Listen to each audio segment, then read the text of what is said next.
Le game dev indé fait partie de ces métiers qui peuvent facilement créer de l'isolement. Les projets peuvent être très longs et l'apprentissage brutal.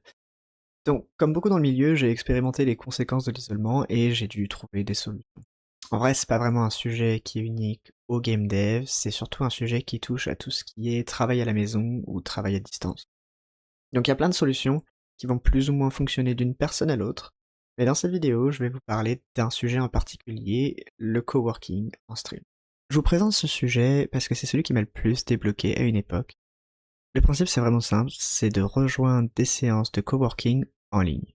Personnellement, je suis tombé dessus vraiment par hasard, c'est une amie qui fait ce genre de stream et j'ai découvert ça comme ça.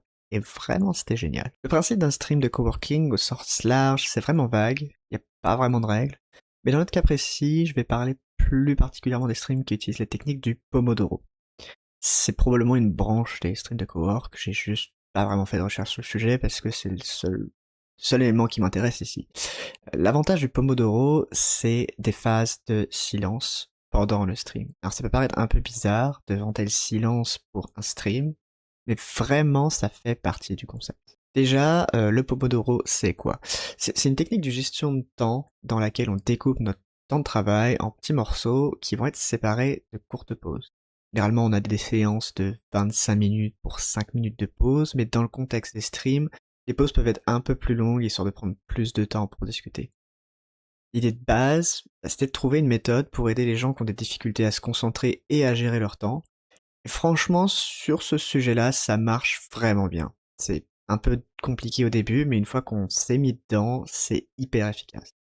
Donc je vous invite à lire des articles sur ce sujet, il y en a plein partout, ils vont mieux expliquer que moi tout ça, puisque moi je vais surtout m'intéresser à l'aspect collectif qu'il peut y avoir avec ce Pomodoro et les streams. À plusieurs, ce qu'on fait, c'est que chacun vit sa vie pendant le chrono de travail, et ensuite pendant la pause, on débriefe, on partage, on socialise, etc.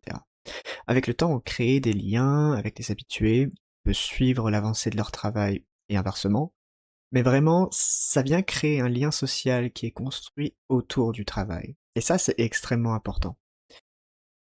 Et en plus, bah, une fois qu'on est lancé, on y retourne et on est souvent en fait content d'aller travailler.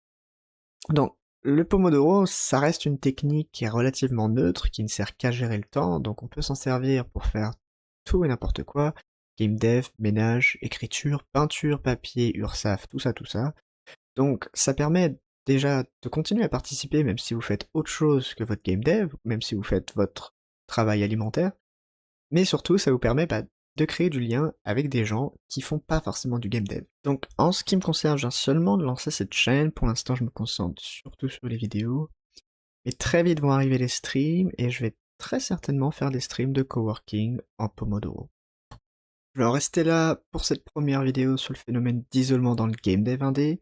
J'ai d'autres sujets qui sont à la fois connectés mais trop différents pour les mettre dans cette vidéo. Donc je vous dis topette et on se retrouve plus tard en vidéo ou en live.